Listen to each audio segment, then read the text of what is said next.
Hi everyone, welcome to अड्डा 24/7। और आज के हम सेशन में जानेंगे अलॉय के बारे में, यानी कि मिश्र धातुओं के बारे में। मिश्र धातुएं जनरली धातु जो है वो आपस में मिलकर एक नया जो है वो बेसिकली टाइप बनाती है, उन्हें मिश्र धातु कहते हैं। ये मिश्र धातुएं धातुओं से ही मिलकर बनी होती है, 2 हो सकती है, 3 हो सकती है, 4 हो सकती है, और इनके परसेंटेज ऑफ अमाउंट भी अलग अलग हो सकते हैं।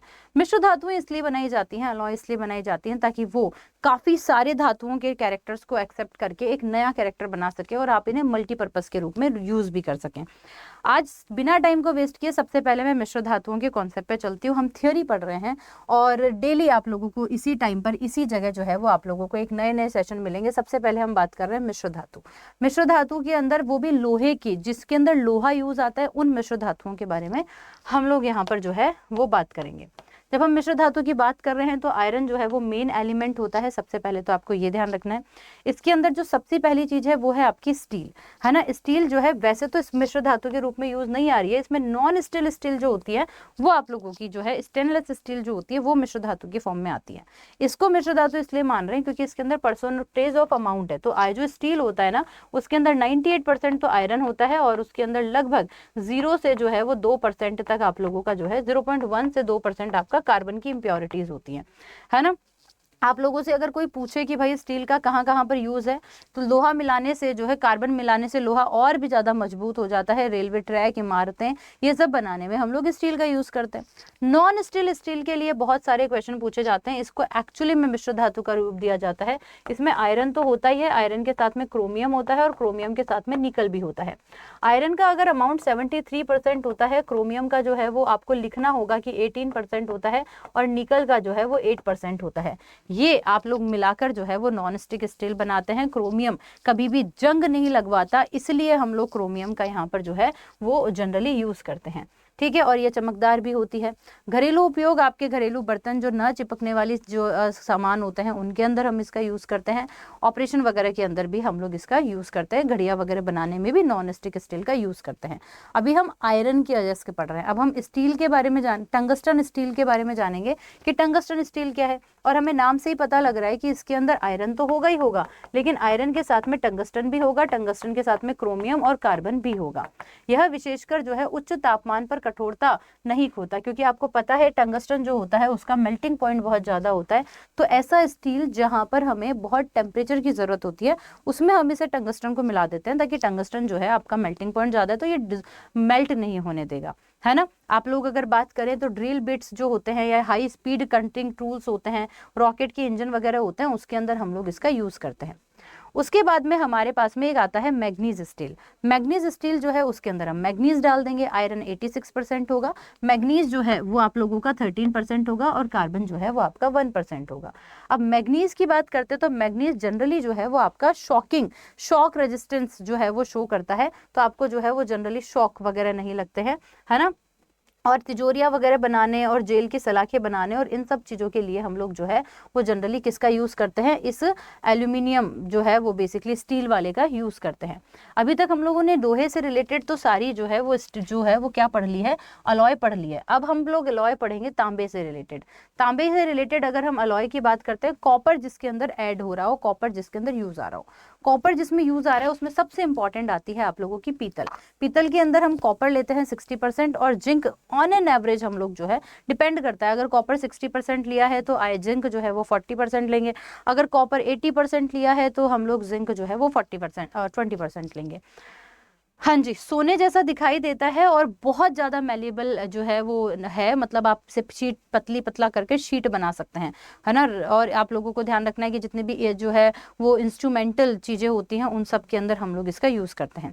कांसा जिसे ब्रॉन्ज कहते हैं, कांसा की अगर बात करें तो मूर्तियां वगैरह, घंटियां वगैरह, सिक्के वगैरह बनाने के लिए हम लोग इसका यूज करते हैं। इसमें कॉपर होता है, लेकिन कॉपर के साथ में हम लोग क्या नहीं लेते, जिंक नहीं लेते, हम लेड लेते हैं। कॉपर लगभग 88% होता है और आपका जो लेड है वो आपका 12% होता है इसके अंदर। कांसा ब्रॉन्ज की बात कर रहे हैं, पीतल से ज्यादा कठोर होगा, ये आपको ध्यान रखना है, क्योंकि उसमें जिंक लिया था, यहाँ पर हम टिन लेते हैं इसलिए, है ना। और पानी के संक्षारण में आने के बाद भी इसमें कोरोजन यानी कि रस्टिंग नहीं लगती है कंपैरेटिवली।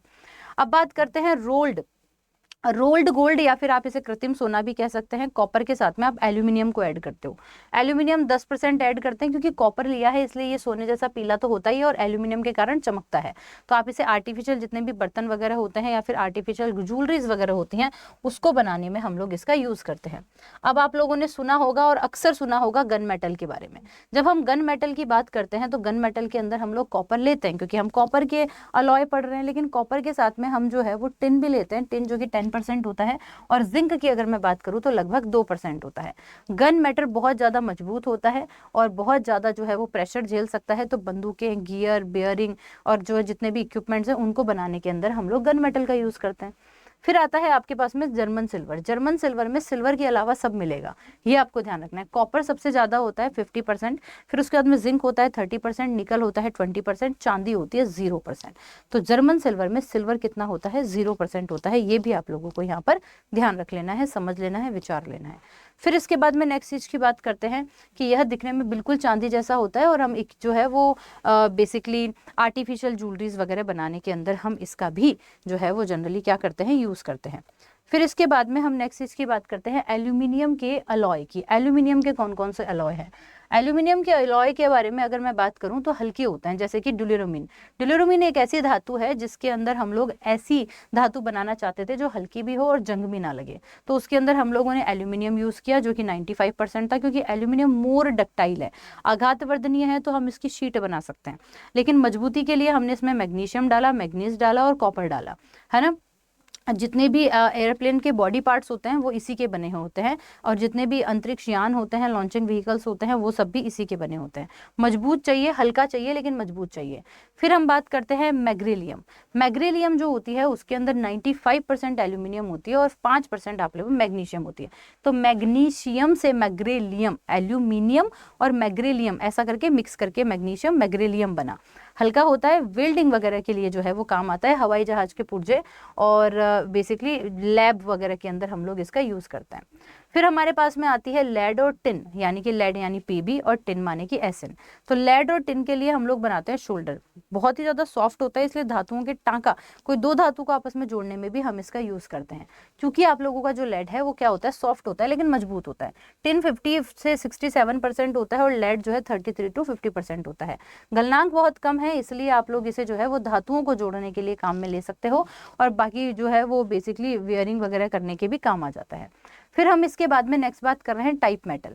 टाइप मेटल जो कि टाइप मेटल ही है बेसिकली, और टाइप मेटल के अंदर क्या है कि सीसा लिया जाता है 75%, एंटीमनी जो कि आपका Sb होता है वो 20% है और Sn जो कि 5% होता है।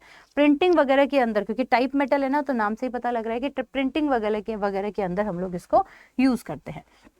फिर आता है आप लोगों का निकल। निकल अलॉय, निकल के अंदर को मिलाकर कौन कौन सी अलॉय बनाई गई है, उसमें आता है नाइक्रोम।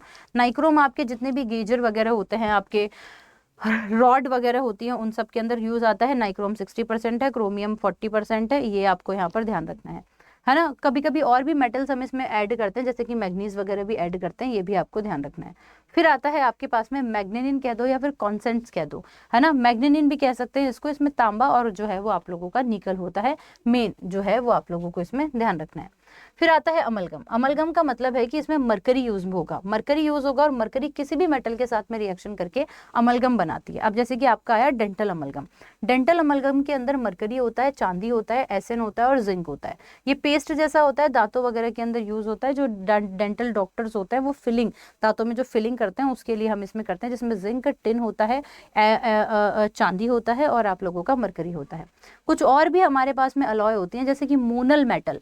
मोनल मेटल के अंदर जो है वो आप लोगों का क्या क्या यूज होता है, इसके अंदर आपके पास निकल होता है 67%, कॉपर 33% होता है, लोहा और मैग्नीज होता है। ठीक है, समुद्री जहाजों वगैरह के जो है वो पुर्जे बनाने के लिए हम इसका यूज करते हैं, है ना। और ये जो पानी वाली चीजें हैं उसके लिए भी ये काम में आती है। फिर हम बात करें वुड्स मेटल। वुड्स मेटल के अंदर बिस्मिथ 50% होता है, लेड 25% होता है, टिन 12% होता है, कैडमियम 12.2% होता है, 70% इसका गलनांक है। ये भी आप लोगों को यहाँ पर ध्यान रखनी है। एक होता है एल्निको। एल्निको में एल्यूमिनियम, नाम से ही पता लग रहा है, एल्निको, एल्यूमिनियम है, निकल है, कॉपर है ना, सॉरी कोबाल्ट है और आयरन है। ठीक है, चुंबकीय शक्ति इसकी बहुत ज्यादा होती है, लाउड स्पीकर्स वगैरह के अंदर ये यूज होता है। कुछ इंपॉर्टेंट ऐसी अलॉय है हमारे पास में और उनकी ट्रिक्स भी है जनरली, जिससे हम लोग जो है वो इनको याद कर सकते हैं। हैं। मेनली पीतल के लिए क्वेश्चन पूछा जाता है जिसमें कॉपर और जिंक लिया जाता है। ब्रॉन्ज के क्वेश्चन पूछे जाते हैं, कॉपर और टिन लिया जाता है। स्टेनलेस स्टील के अंदर आयरन, क्रोमियम, निकल और कार्बन होता है। शोल्डर के अंदर जो है लेड और टिन होता है।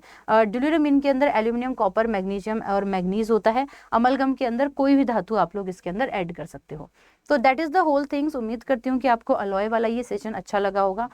आज ही की डेट पे दोपहर 2 बजे जो सेशन हुआ था उसमें हमने क्वेश्चंस कराए थे अलॉय के। तो अगर आपने ये थियोरी देख ली है तो आज ही के जो है प्लेलिस्ट में जाकर और 2 बजे वाले सेशन को देख लीजिए, वहां पर क्वेश्चंस किए हुए हैं, जिससे आपका सारा कॉन्सेप्ट क्लियर हो जाएगा। और ऐसे ही हर दिन क्वेश्चन वहां पर और थियोरी यहाँ पर मैं करवाती रहूंगी। सेशन आपको कैसा लगा मुझे जरूर बताइएगा। Till then see you, take care and will meet our next class. Channel को सब्सक्राइब जरूर कर लीजिएगा। Thank you.